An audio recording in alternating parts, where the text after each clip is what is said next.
예, 오늘은 지난 시간에 이어서 출애굽기 13장을 하도록 하겠습니다.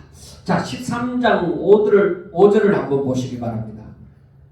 여호와께서 너를 인도하여 가나안 사람과 헷 사람과 아모리 사람과 히위 사람과 여부스 사람의 땅 곧 내게 주시려고 내 조상들에게 맹세하신 바 적과 꿀이 흐르는 땅에 이르게 하시거든 너는 이달에 이 예식을 지켜 이래 동안 무교병을 묵고 일곱째 날에는 여호와께 절기를 지키라 하고 말씀을 했습니다. 자, 우리가 알아야 되는 것이 하나님은 말씀하십니다. 하나님께서는 말씀하십니다. 그러면은 사람은 하나님의 말씀을 듣고 그 다음에 어떻게 해야 돼? 순종해야 돼. 이게 창조주와 피조물의 관계입니다.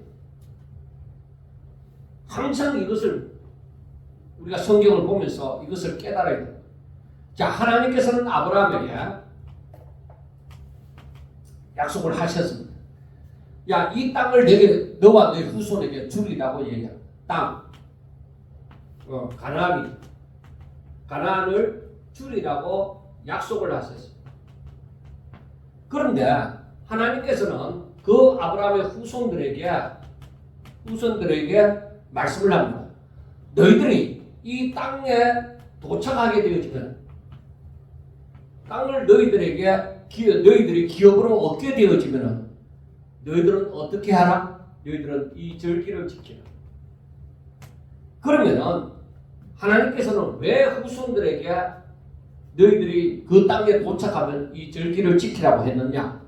절기는 무엇이기에 그렇게 하느냐? 절기를 지킴으로써 의미가 무엇이냐? 우리는 당연히 그때 절기를 시작하게 하신 그때를 기억하게 되어지는 거예요. 우리나라에 절기가 있죠. 지키는 휴일, 공휴일이 있죠. 그래, 그 날에 우리가 꼭 이 TV에서나 이런 데서도 그 예식을 이제 보여주고 하잖아요. 그 절기를 지키는 게 바로 그때, 그날을 기억하도록 하기 위함이다. 그러면은 이 절기를 지킴으로써 얻는 유익이 무엇이냐? 그때를 기억함으로 하나님께서 어떤 분이신지를 기억하게 되죠. 그래서 우리가 이 하나님의 말씀을 그러므로 이 하나님이 어떤 분이신지를 알므로 말미암아 하나님의 말씀을 순종하고 하나님을 의지하도록 하기 위함이고, 그리고 하나님께 감사하고 그리고 하나님을 찬양하도록 하기 위함. 이게 뭐냐? 하나님을 경외합니다. 하나님을 경외하는 삶이 바로 하나님께 영광 돌리는 삶이다. 그래서 사람들이 자식을 10명을 낳았어요. 만약에 욕과 같이 자식을 10명을 낳았습니다. 그런데 이 자식들이 10명이 하나같이 하나님을 잘 믿고 하나님 뜻대로 살려고 하고 형제들끼리 우애도 있고 이러면 부모가 뭐야? 너무너무 기쁨이 되어지죠. 그 자식들 볼 때마다 다 너무나도 사랑스럽게 보여지죠. 그러니까 하나님께서 바로 이 사람들이 하나님을 경외하는 모습을 보게 되어질 때 하나님께서 영광을 받으신다는 겁니다. 그러면 하나님을 경외하는 자들에게 있어서 가장 중요한 것이 뭐예요? 사람이 하나님의 말씀을 듣고 순종하는 그 뜻대로. 그래서 신약에서는 하나님의 뜻대로 사는 것. 하나님의 뜻대로 살아야만이 구원을 받고, 즉 어떤 행위가 아니라 하나님의 뜻대로 살아야만이 사는 자가 분명히 구원을 받고 또 복을 받고 그 하나님이 예비하신 복을 받아서 저들이 기뻐하고 즐거워하면서 감사하며 찬송하며 살아갈 수가 있는 거예요. 그래서 여기에서도 보면은 너희들이 그 땅에 이르거든 무조건 이달에 예식을 지키라. 예식을 지켜서 유월절을 지키고 유월절 다음 날부터 무교절을 지키라는 것입니다. 그래서 그 의미를 알아라는 것입니다. 구원받은 백성이 하나님의 구원을 알지 않고 그 은혜에 구원받은 백성이 하나님의 구원을 알므로 말미암아 그 은혜에 합당한 삶을 살게 하시는 것이 바로 하나님의 뜻이다. 너희들이 나를 기억해라. 내가 누구인지를 알라. 그래서 우리가 요한복음을 이렇게 보면서 영생이 무엇이냐? 하나님을 아는 거다. 유일하신 하나님과 그의 보내신 자 예수 그리스도를 아는 것이 영생이다. 그게 바로 내가 알므로 정확하게 알아가면 알아갈수록 나에게 생명이 있음을 알게 되어지는 거야. 하나님의 생명이 들어오지 않고서는 하나님을 알지 못하는 거예요. 하나님께 교제가 없는데 어떻게 하나님을 알 수가 있느냐 이 말입니다. 그래서 우리가 이렇게 절기를 지키라는 그 이유가 무교절을 지키라는 이유가 바로 하나님의 백성들이 하나님의 구원을 알고 그에 합당한 삶을 사는 것, 즉 하나님 보시기에 아름다운 삶을 사는 것, 그걸 위해서 절기를 지키라는 거예요. 하나님의 은혜를 잊어버리지 마라. 오늘날에도 마찬가지예요. 오늘날에도 우리가 하나님의 은혜를 잊어버리면은 전부 자기 멋대로 사는 거예요. 우리가 주 안에서 살면서 즉 주님 예수 안에서 살면서 어떻게 하나님의 은혜를 잊어버릴 수가 있느냐? 내가 하나님의 것이라는 것에 대해서 고백함이 없이 어떻게 하나님의 뜻대로 살아갈 수 있겠느냐?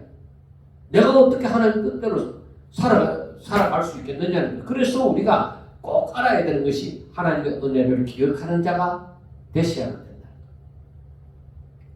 그래서 내가 하나님을 향한 감사가 안 나오고 진짜 하나님에 대한 사랑의 고백이 나오지 않을 때야 내가 신앙생활을 똑바로 할 수 있을까? 안 되는 거예요. 형식적인 것은 될 수 있을까? 내 자신을 드리는 삶이 안 되는 거야. 그래서 사도 바울은 항상 우리들에게 얘기하죠. 자기 자신은 물론 그렇게 살았지만은 우리들에게 얘기하는 것이 너 자신을, 내 몸을 하나님 앞에 거룩한 산 제물로 드리라. 너 자신을 드리라. 그러면 사도 바울만 그 얘기를 했겠느냐? 아니에요. 구약 성경에서도 얼마든지 우리가 살펴보는 것이 너의 가는 길을 주께 맡기라. 하나님께 맡기라. 내가 살아있으면 안 맡겨져요. 완전하게 맡길 일이 딱 생기면 그때는 뒤로 물러서는 거예요. 그래서 예수님께서 제자들에게 하시는 말씀이 그거죠. 너희들이 나를 따라오려거든. 누구든지 나를 따라오려거든. 자기를 부인해라. 자기를 부인하지 않고서는 전부 다 베드로가 예수님을 부인했던 것처럼 부인하는 일이 생겨버리는 거예요. 베드로가 예수님을 부인하기로 작정하고 했습니까? 아니에요. 베드로는 절대로 예수님을 부인하지 않으려고 했는데 막상 그 미혹이 닥치니까 자기 자신을 생각하지 않았더라면 그래 나 예수님 제자야 그렇게 말할 수 있었겠죠. 그런데 사람들은 자기를 부인하지 못하기 때문에 전부 다 뭐야? 예수님을 버리고 도망가는 거예요. 그러니까 내가 하나님이 나를 붙잡아 주시지 않으시면은 하나님이 나와 함께 하지 않고서는 내 고백이 안 나오는 거예요. 내 삶의 고백이 안 나오는 거예요. 그러니까 성령이 내 가운데 역사해서 나를 붙잡아 주셔야만 내가 주는 그리스도시요 살아계신 하나님의 아들이십니다. 내가 오직 주의 뜻대로 살겠나이다. 이 고백이 나와지는 거예요. 삶의 입으로서만 아니라 삶의 고백이 나와질 수가 있는 것입니다. 그래서 바로 무교절을 지킴으로 구원받은 백성으로서의 정체성을 바로 세우는 것입니다. 내가 하나님 믿는 사람이야. 이 무교절을 지킴으로 하나님의 은혜로 내가 구원받은 백성이야. 하나님께서 우리들에게 이 땅을 주시려고 그때 바로 우리 조상들을 출애굽시켰지. 나는 그의 후손이야 하는 예수 믿는 사람으로 하나님의 백성으로서의 정체성이 딱 지켜지는 거예요. 그래서 우리가 오늘날 신앙생활 할 때도 마찬가지입니다. 내가 주의를 지킨다는 이 자체가 뭐예요? 어떤 의미에서는 내가 하나님을 믿는 사람이라는 그것을 세우고 나 하나님 믿는 사람이야. 세상 사람과 같지 아니하고 나는 이 날은 주의 날인 줄 알고 나는 이 날을 지키는 거야. 내가 하나님 앞에 드리는 것도 나는 하나님의 백성이기 때문에 나는 이것을 하나님 앞에 드린다. 내가 무엇을 하지 않는 것도 나는 하나님의 백성이기 때문에 나 이것을 하지 않아. 스스로 하나님의 자녀로서의 그 정체성을 그것이 세워나가는 것입니다. 그래서 바로 이 백성들에게 바로 절기를 지키는 것 자체가 너희는 종되었던 애굽 땅에서 나온 사람들이야. 그리고 너희는 죽음에서 어둠에서 건짐받은 백성이다. 사막 가운데서 건짐받은 백성이라는 것을 무교절을 지킴으로써 더욱더 깨닫게 되어지는 거예요. 그 다음에 너희는 너희들의 힘으로 애굽에서 탈출해 나온 것이 아니라 너희는 오직 하나님의 손으로 구원해낸 백성이라는 거예요. 그래서 우리는 하나님 잊어버릴 수가 없다는 것이죠. 아무리 뛰어봤자 우리는 하나님에서 벗어날 수가 없다. 하나님의 백성으로 살아갈 뿐이다. 왜? 하나님께서 우리를 그 사망 가운데서 그 어둠 가운데서 건져내서 이 생명의 땅에서 그 생명으로 살아가게 해주셨으니까. 그리고 이 무교절을 지킴으로 내가 철저하게 하나님의 백성으로서의 삶을 살아감으로 말미암아 내 후손들이 본받는 것이다. 내 후손들에게 가르치게 되어집니다. 제가 지금까지 신앙생활하면서 참 좀 아쉬운 점이 뭐냐면은 제가 어릴 때에는 젊었을 때는 저희 교회에 그 모태신앙 그 친구들이 많았거든요. 학생회 하면서 모태신앙 친구들이 많았는데 그때에 내가 생각한 것이 나중된 자가 먼저 되는 일이 많아. 그러니까 나중되었다고 내가 기죽을 거 없어. 내가 늦게서 예수 믿었지만은 기죽을 거 없어 하는데 딱 차이가 나는 게 뭐냐면 내가 성경을 몰라. 교회는 열심히 다니는데 성경 사복음서를 하면 사복음서가 뭔지도 모르는 거예요.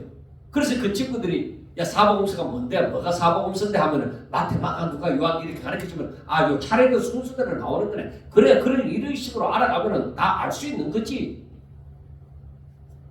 그렇게 알아가면 되지. 그렇게 쉬운 것으로 여겼는데 이 내용을 아무리 읽어도 머릿속에 남질 않아. 그런데 남는 것은 막 이야기식으로 그 교사들이 그 성경에 나타나는 다윗과 골리앗이라든지 이런 이야기를 이게 성경을 이야기식으로 해주는 것 그게 기억이 나. 그래서 저는 성경을 어렵게 얘기하지 말고 이야기식으로 해라. 그래서 제가 제 설교에 거의 첫째, 둘째, 셋째 이런 걸 안 나누잖아요. 그냥 흘러가는 대로 하는 거예요. 흘러가는 대로. 그냥 이야기식으로 흘러가는 대로 하는 거예요. 그런데 우리나라의 정통적인 그 설교 방식은 첫째, 둘째, 셋째를 나누는 거죠. 무엇이든지. 그걸 나누다 보면 성경을 전부 다 보면서 그렇게 나누는 거예요. 그런데 제가 느끼는 제일 좋은 방법은 성경을 그냥 통째로 이야기식으로 그냥 내가 이해를 하면은 성경을 이해하기가 굉장히 빠르다고 생각합니다.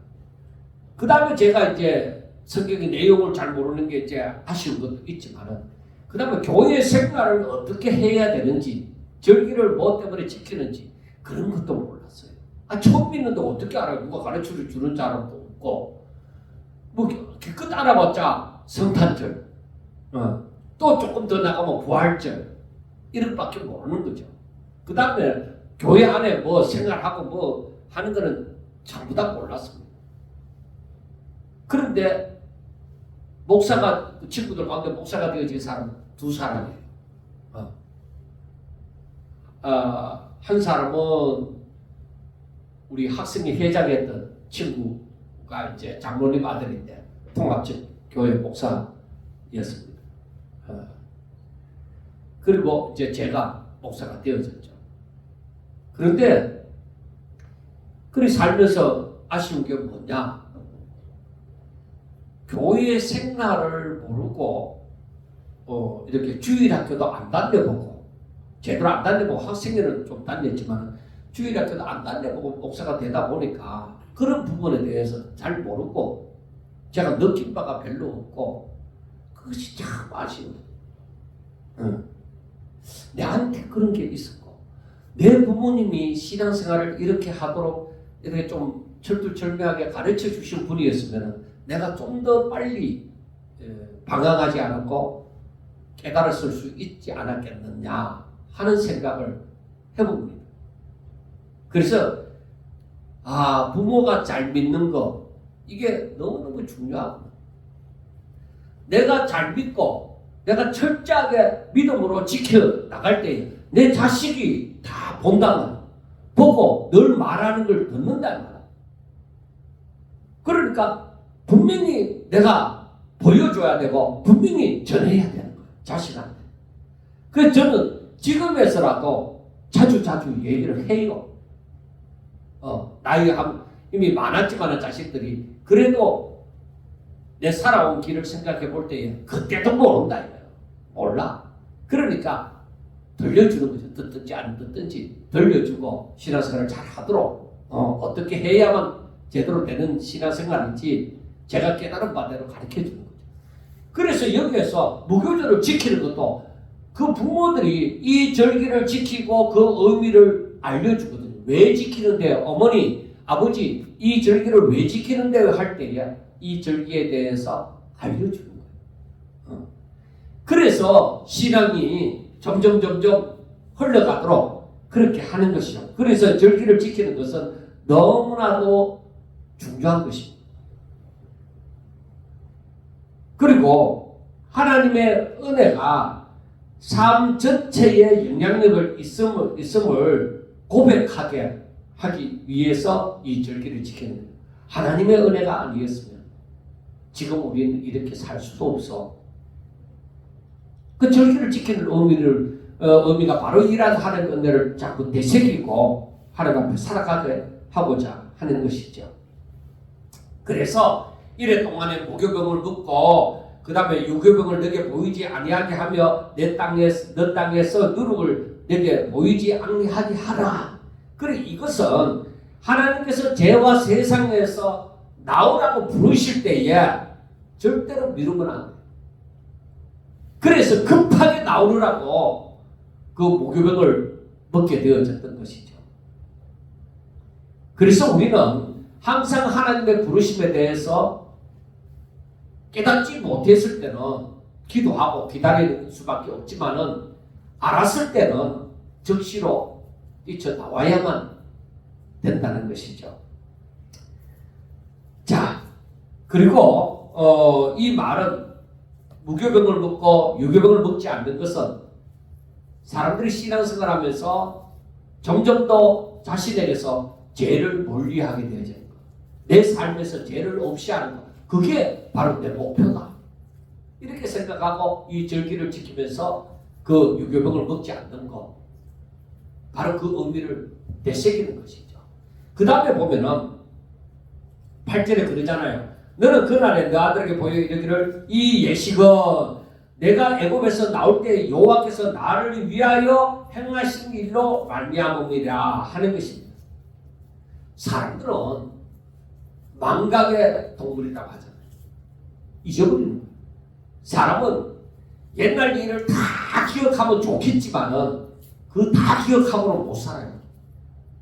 그 잊어버리는 것도 너무너무 감사하고, 그 나이 들어서 치매가 아니라 건망증이 있는 것도 어떤 면에서 감사한 거예요. 젊었을 때 그 했던 것 다 하나같이 기억하고 내 마음에 안 들었던 사람들, 내가 나를 미워하고 막 그랬던 사람들 막 그까지 다 기억하고 있으면은 나이 들어서 살 때 너무 힘들어요. 그래서 잊어버리는 것도 옛날에 내가 그랬던가? 그렇게 잊어버리는 것도 너무나도 좋은 일입니다. 그러나 절대로 잊지 말아야 되는 하나님의 은혜를 잊어버리면 안 됩니다. 그래서 하나님의 은혜를 잊어버리지 않도록 이 절기를 지키라고 하는 거예요. 너희들은 절대로 하나님의 은혜를 잊어버리면 안 된다는 것이죠. 그래서 영원히 지킬 규례라고 말을 하는 거예요.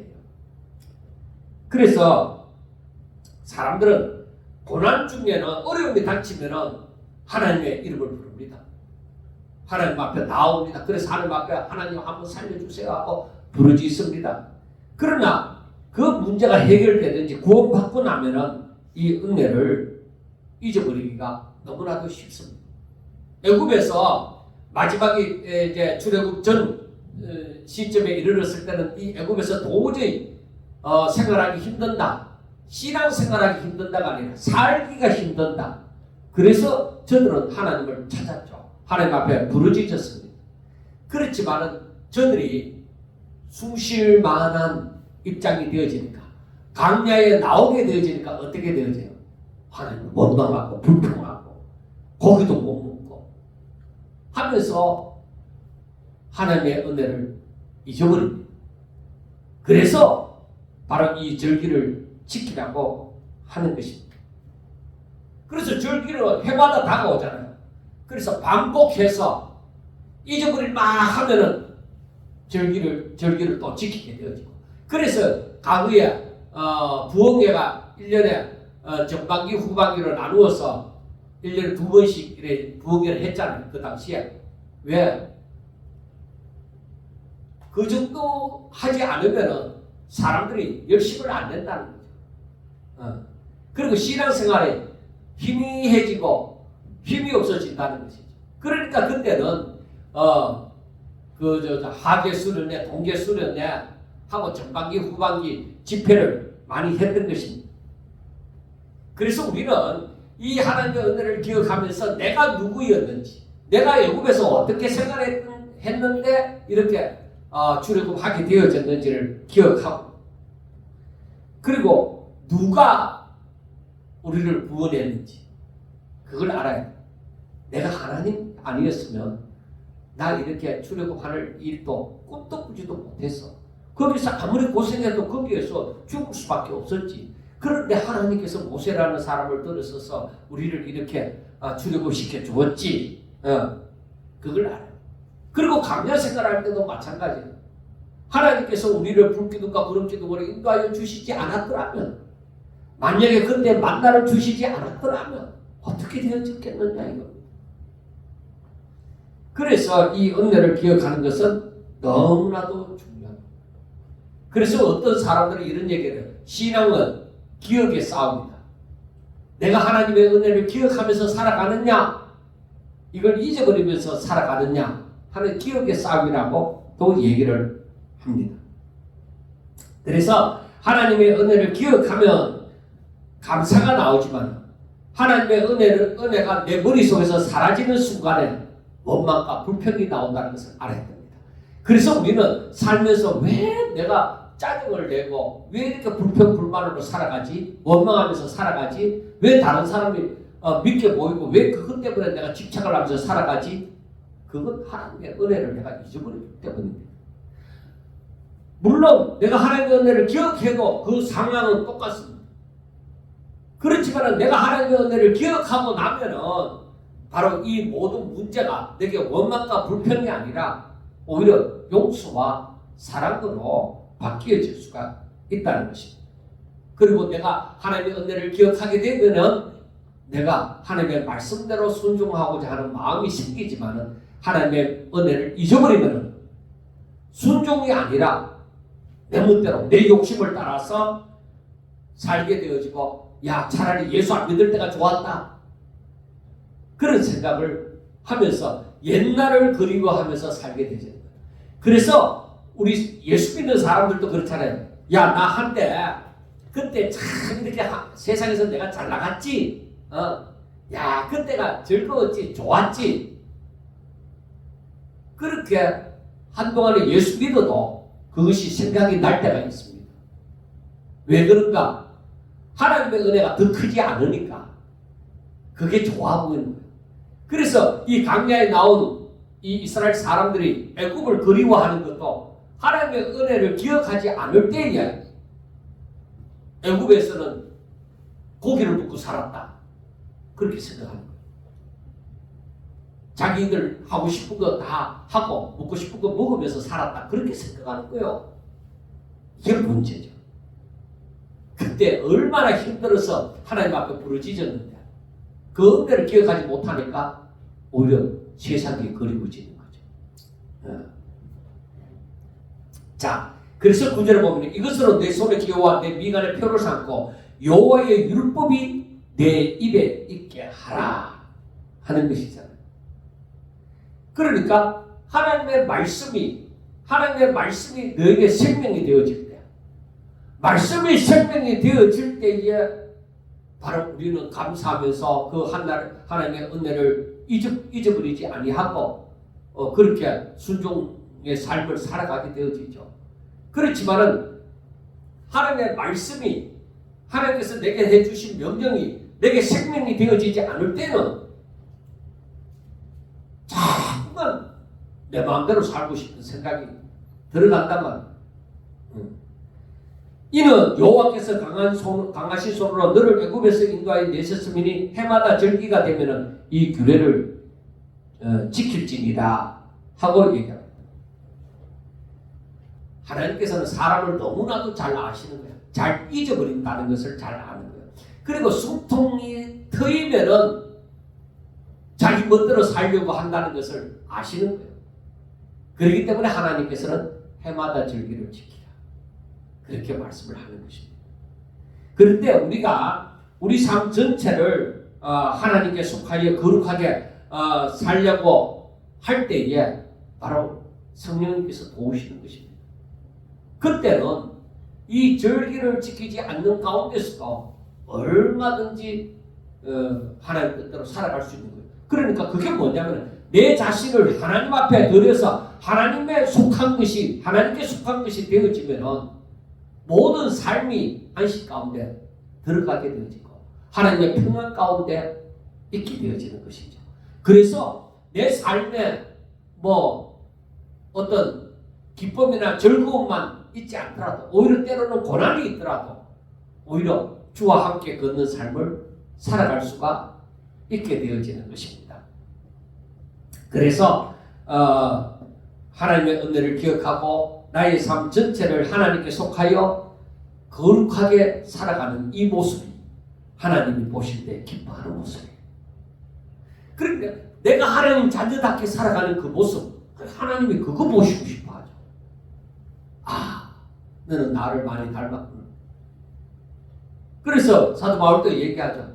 예수 그리스도를 닮아라. 예수 그리스도를 본받으라. 그렇게 얘기하죠. 그와 같이 사는 것. 그래서 그것이 예수님만 그렇게 살고 바울만 그렇게 사는 것이 아니라 그것이 우리의 목표가 되어져요. 내가 어떻게 하면 변화함을 받아서 예수님처럼 바울처럼 구별된 삶을 살 수 있을까? 그건 내 삶의 목표로 삼아요. 그래서 하나님 앞에 기도할 때도 하나님, 제가 너무너무 부족한데, 그런데 내가 힘이 있을 때, 할 수 있을 때 내가 정말 나를 쳐서 복종시켜 하나님의 뜻대로 살아가는 내 삶을 볼 수 있게, 내 눈으로 목도할 수 있게 해주세요. 그렇게 마음을 먹고 기도를 하면은 성령님께서 내 잘못된 거 고치도록 자꾸 말씀해 주시지 않겠느냐. 그런데 그런 마음도 없는 사람들은 그런 마음이 생기기 전에 벌써 자기 멋대로 살아가는 거예요. 그래서 우리가 마음을 어떻게 가지느냐, 목표를 어떻게 정하느냐 하는 것이 굉장히 중요한 겁니다. 11절 여호와께서 너와 내 조상에게 맹세하신 대로 너를 가나안 사람의 땅에 인도하시고 그 땅을 내게 주시거든 너는 태에서 처음 난 것과 내게 있는 가축의 태에서 처음 난 것을 구별하여 여호와께 돌리라. 수것은 여호와의 것이니라. 그래 이것은 앞에 있는 말씀은 바로 2절 말씀을 반복하는 것인데 처음 것을 구별해서 하나님의 것으로 돌리라. 우리가 처음 것 장자는 뭐예요? 내들보와 같은 거예요. 그런데 핵심이 뭐냐면은 너는 하나님의 것이다. 나는 하나님의 것이다. 하는 겁니다. 하나님께서 피로 값주고 나를 샀다. 그래서 나는 하나님의 것이 되었다. 그래서 우리가 살아온 것은 우리의 힘 때문이 아니라 하나님께서 어린 양의 피로 우리를 죽음에서 건지셨다는 거예요. 그러므로 우리의 생명은 하나님께 속했다.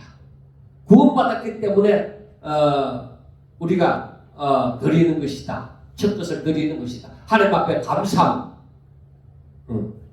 내가 사망 가운데서 지금도 세상 사람들처럼 세상에서 잘 되고 세상에서 뭐 누리고 그것이 내 목표가 인생의 목표가 되어지는 것이 아니라 지금 하늘을 소망 삼고 거기에서 상급받을 그 멸류관을 생각하면서 내가 오늘을 살게 되어지는 이 자체가 뭐예요? 내가 하나님의 백성이 되어졌기 때문에 하나님의 것이 되어졌기 때문에 그런 목표를 가질 수가 있다는 것입니다. 그래서 여기에 보면은 13절에 보면은 나귀의 첫 새끼는 다 어린 양으로 대속할 것이요 했는데 왜 나귀의 첫 새끼는 어린 양으로 대속하라고 했느냐면 다른 것은 첫 것을 다 드리는데 나귀는 부정한 짐승이에요. 부정하기 때문에 부정하지 않은 것으로 대신 하도록 그렇게 한 것입니다. 그렇게 하지 않으면 그 목을 꺾을 것이며 이 말은 대속함이 없이는 죽음뿐이다. 그런 거예요. 그래서 내 아들 중 처음 난 모든 자는 대속할지니라. 그러니까 이 말은 하나님께 속한 생명은 오직 예수 그리스도의 피로 말미암아서 살게 된 것이다. 바로 그 말입니다. 하나님의 섭리는 단순히 우리를 고난에서 건져내는 데에 그치지 않습니다. 우리를 거룩한 소유로 인치시고 세상과 구별된 삶을 살도록 훈련시키는 것이 바로 하나님의 섭리의 궁극적인 목적입니다. 구별된 삶. 그래서 우리가 항상 알아야 되는 것이 예수 믿는 사람이나 안 믿는 사람이 뭐 다 사는 게 거기서 거기 아니냐? 여러분 거기서 거기 사람은 안 됩니다. 예수 믿는 사람하고 안 믿는 사람하고는 너무너무 달라야 되는 거예요. 예수 믿는 사람이 생각하는 것은 세상의 목표를 예수 안 믿는 사람이 생각하는 것은 세상의 목표로 삼지만은 예수 믿는 사람은 하늘을 목표로 삼는 거예요. 그래서 예수 안 믿는 사람은 땅의 것을 구하지만은 예수 믿는 사람은 위의 것을 구하는 거예요. 땅의 것을 구하지 않고 위의 것을 구하는 거예요. 예수 믿는 사람은 조상을 생각하고 그저 사람의 자손으로만 생각하지만 예수 믿는 사람은 뭐예요? 하나님의 자녀가 되어진 거예요. 그걸 생각해야 돼요.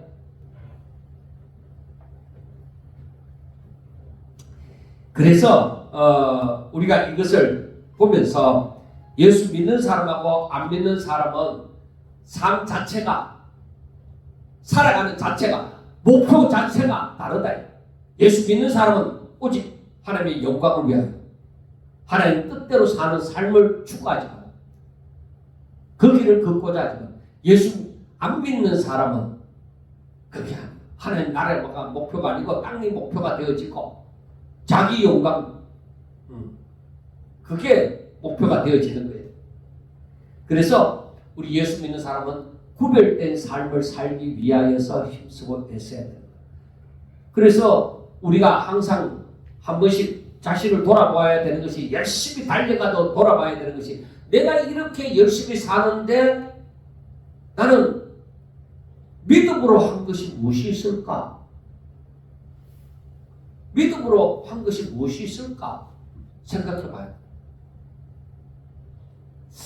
내가 열심히 살기를 살았는데 내가 세상에서 어떻게 하든 살아보려고, 잘 살아보려고 노력한 삶일까? 아니면은 내가 오직 하나님의 영광을 위하여 살아보려고 내가 하나님의 이름으로 열심히 산 것일까? 자신의 삶을 돌아봐야 돼. 내가 믿음으로 한 것이 무엇이 있느냐? 내가 열심히 살았는데 내가 믿음으로 한 것이 무엇이 있느냐? 그것이 없으면 내 삶을 다시 재정립하여 살아야 됩니다. 나는 무엇을 내 믿음으로 살았을까? 내 믿음으로 한다고 한 것이 무엇이 있을까? 믿음이 없었더라면 하지 않았을 것. 그래서 믿음으로 하는 것이 무엇일까 하는 것을 생각하셔야 합니다.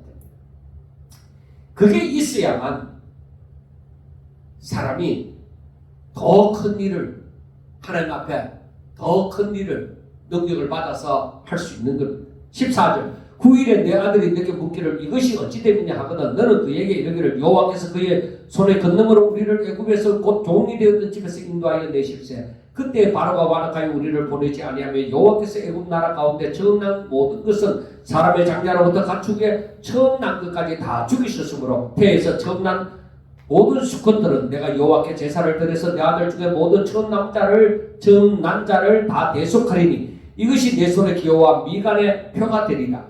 이는 여호와께서 그 손의 권능으로 우리를 애굽에서 인도하여 내셨음이니라 하고 말씀을 합니다.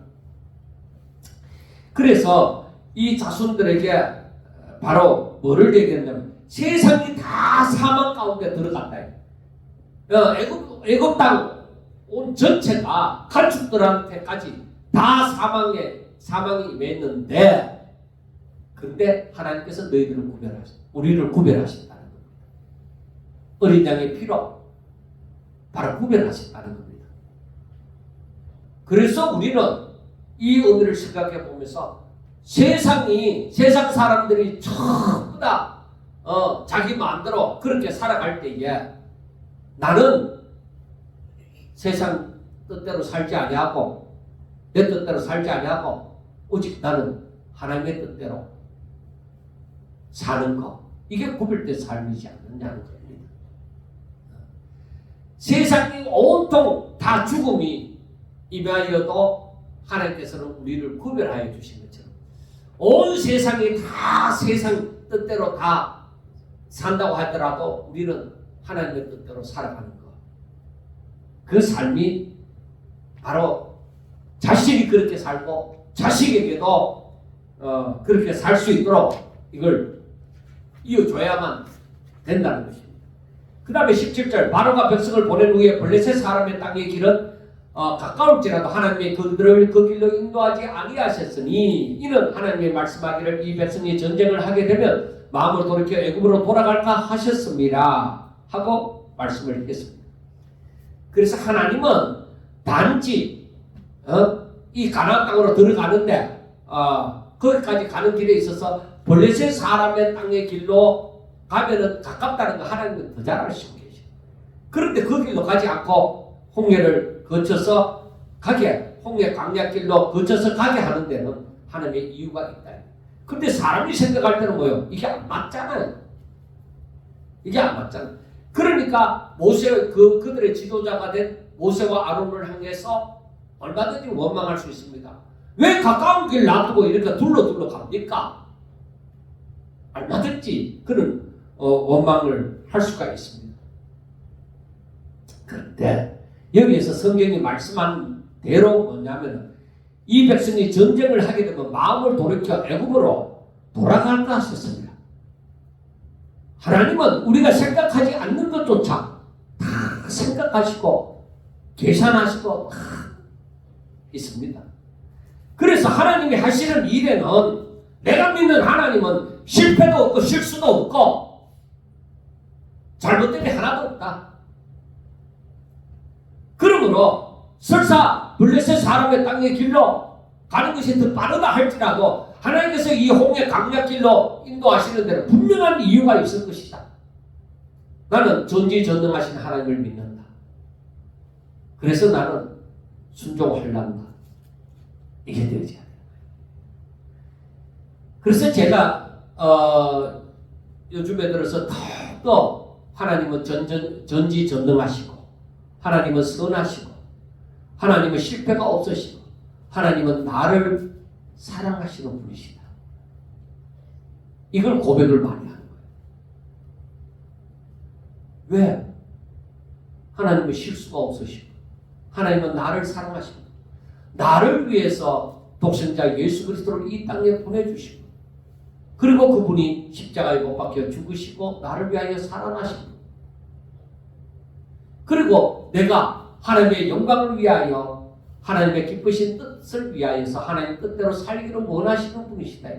하나님의 마음의 소원이 그러할진데 내 마음이 하나님께 드려져서 하나님 나 하나님 뜻대로 살고 싶어요. 하나님 정말로 하나님께서 구별하신 그런 삶을 살고 싶고 하나님께서 명하신 그 삶을 살고 싶습니다. 내 마음에 하나님을 부인하시기 없이 하나님이 하시는 일에 대해서 항상 내 마음에 들지 않더라도 하나님의 뜻을 믿고 하나님의 전지전능하심을 믿고 아멘 하면서 순종할 수 있게 해주세요. 오히려 그 고백을 자주 하는 것이죠. 왜? 성경 전체가 그걸 증명하고 있기 때문입니다. 그래서 이 사람을 하나님께서 너무나도 잘 아시는 거예요. 이 이스라엘 백성들을 너무나도 잘 아시는 거예요.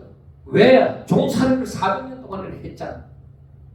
그러니까 블레셋 사람들의 강함을 볼 때에 저들이 두려워서 아이고 큰일 나도 우리 애굽으로 돌아가자 이렇게 할 것이 뻔했기 때문에 하나님께서 홍해 강약길로 인도하시는 거예요. 그래서 하나님의 홍해를 건너는 그 하나님의 기적을 또 보여주신 것이죠. 그리고 이 백성들이 요셉이 하는 말대로 요셉의 유고를 가지고 떠나게 되어집니다. 요셉이 믿음으로 말을 했거든요. 그래서 그게 이루어지는 성취되어지는 것을 보게 되어집니다. 그리고 20절부터 보면은 그들이 숲곳을 떠나서 강약 끝 에담의 장막을 치니 여호와께서 그들 앞에 가시며 낮에는 구름 기둥으로 그들의 길을 인도하시고 밤에는 불 기둥을 그들에게 비추사 낮이나 밤이나 진행하게 하시니 낮에는 구름 기둥 밤에는 불 기둥이 백성 앞에서 떠나지 아니하리라. 여러분 구름 기둥 낮에는 구름 기둥 밤에는 불 기둥이라는 것이 낮에는 햇빛이 장렬하게 되어지니까 너무너무 더우니까 구름 기둥으로 저들을 더워서 타죽지 않게 하신다. 밤에는 또 사막의 광야에 그 센 바람이 있으니까 너무너무 춥다. 그래서 하나님께서 오히려 온 전체를 온풍기를 풀어주시는 것이죠. 불기울어는. 그래 그걸 가만히 생각해 보면은 사람이 계산해서 이렇게 전체 사람들이 이 낮에 그 햇볕을 이기게 하시고 밤에 추위를 이기게 하시는 것 이 사람이 계산해서 이거 될 일이겠느냐? 안 됩니다. 안 되는데 하나님은 하시잖아요. 하나님은 자신이 약속하신 것을 이루시기 위해서는 인간이 생각도 못하는 방법으로 다 하신다. 그래서 너의 가는 길을 주께 맡기라 하는 그것이 너가 계산돼서 하면은 이거 하나도 못한다. 출애굽 못한다. 계산돼서 하면. 그래서 모세도 처음에는 뭐야? 아, 하나님 나 못해요. 내가 이 나이에 또 바로 앞에 어떻게 쓰겠습니까? 내가 쫓겨서 여기까지 왔는데. 얼마든지 모세의 말은 합당했습니다. 그러나 하나님께서는 내가 너를 보낸다는 것이죠. 그래서 모세가 대단한 리더자가 아니라 하나님 앞에 순종한 자예요. 하나님이 대단하신 분이시죠. 이러한 자를 들어서서 리더자가 되게 하시고 하나님께서 모든 것을 다 아시고 다 예비하시고 뭐 이 시대에 뭐 다른 것이 아니라 자연을 통해서 하나님께서 다 하시는 하나님의 능력. 그래서 우리는 그걸 믿어야 돼. 내 가는 길에 주의 평강이 있어라. 내가 계산하지 않더라도 하나님의 말씀을 쫓아가게 되어질 때 낮에는 구름기둥 밤에는 불기둥이 있으리라. 내가 감당하지 못하여서 주의 길을 걸어가는데 감당하지 못하여서 죽게 하시는 일이 없을 것이다. 하나님이 가라고 명하셨으면 분명히 갈 수 있는 그런 여건을 하나님께서 하셨을 것이다. 근데 여러분 그 믿음이 잘 생기느냐고. 내가 아멘을 할지라도 순간적으로 돌아보면 계산이 또 생기는 거죠. 야, 이게 되겠나? 아예 포기하자. 나중에 힘이 있을 때 가자. 별의별 생각을 다 했을 것입니다. 그런데 아브라함에게 약속한 4대 만에 이 때가 되어져서 백성들이 부르짖을 때 하나님께서 모세를 들어서서 이 길을 걸어가게 하시는 거예요. 그러니까 하나님은 약속하시고 아브라함과 약속하시고 그 모든 하나님의 뜻을 이루시기 위하여서 계속 참아 기다리고 오시는 거예요.